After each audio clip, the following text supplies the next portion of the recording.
వచ్చిందా లేదా? ఎన్నికల్లో మేము ఒక మాట చెప్పాం. ఆ రోజు కూడా నేను కానీ జనసేన అధినేత పవన్ కళ్యాణ్ గారు, ప్రధానమంత్రి నరేంద్ర మోడీ గారు ముగ్గురు కలిసి మేము ఎన్డీఏ ఏర్పాటు చేసినప్పుడు ఒక మాట చెప్పాం. రాష్ట్రం విధ్వంసం అయింది, పునర్నిర్మాణం చేయాలి, పూర్వ వైభవం రావాలి, తప్పకుండా చేస్తామని చెప్పాం. ఆ రోజు ఒక మాట చెప్పాను. ఒకటి అభివృద్ధి, మెరుగైన సంక్షేమం, ఇబ్బందులు లేని సుపరిపాలన ఇస్తానని చెప్పాం. ఈ రెండేళ్లలో ఇది జరుగుతా ఉందా లేదా అని మనందరినీ అడుగుతున్నాను మళ్ళీ ఒకసారి.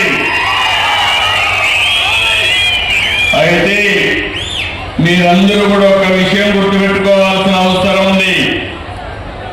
కొన్ని సమస్యలు వారసత్వంగా వస్తాయి, కొన్ని సమస్యలు కొంతమంది వ్యక్తులు సృష్టిస్తారు. ఈ రోజు ఇక్కడ చూస్తే మిమ్మల్ని అందరినీ క్షోభ పెట్టిన పెద్ద సమస్య భూ సమస్య. గత పాలకుల యొక్క పాపాలు ప్రజల పాలక శాస్త్రాలుగా మారిపోయినాయి, ఒక శాపాలుగా మారిపోయే పరిస్థితికి వచ్చింది. లక్షల కుటుంబాలు ఈ అరాచకానికి దెబ్బతిన్నారు. నేను ఎన్నికలప్పుడు తిరిగినప్పుడు నేను చూశాను మిమ్మల్ని అందరినీ. కొత్తగా ఆ రోజు కొత్త పుస్తకం తీసుకొచ్చారు, ఒక చట్టాన్ని. ఆ చట్టం మీద తీసుకొస్తే ఏదైతే ల్యాండ్ టైటిలింగ్ యాక్ట్, నేను ఎక్కడికి పోయినా ప్రజల్లో భయం. రెండవది, ఆ రోజు మీరు ఒక్కసారి ఆలోచిస్తే ఎక్కడికి వచ్చినా ఎవరైనా వాళ్ళు చెప్పినట్టు వినకపోయినా మీ భూమిని 22A కింద పెట్టారు. టెక్నాలజీ ఉపయోగించుకుని మిమ్మల్ని ఇబ్బంది పెట్టాలనే ఉద్దేశంతో 22A అంటే గవర్నమెంట్ భూమి.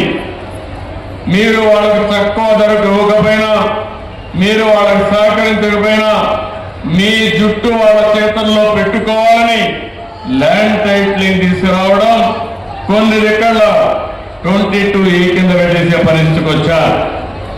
అప్పటికే కొన్ని భూముల్లో సమస్యలు ఉన్నాయి. ఇది చేసిన తర్వాత సమస్య జటిలమైంది. నేను ఇదే నియోజకవర్గంలో ఎన్నికల రోజున ల్యాండ్ టైటిలింగ్ యాక్ట్ ని తగలబెట్టి వచ్చిన వెంటనే ఈ చట్టాన్ని రద్దు చేసి భూ సమస్య పరిష్కారం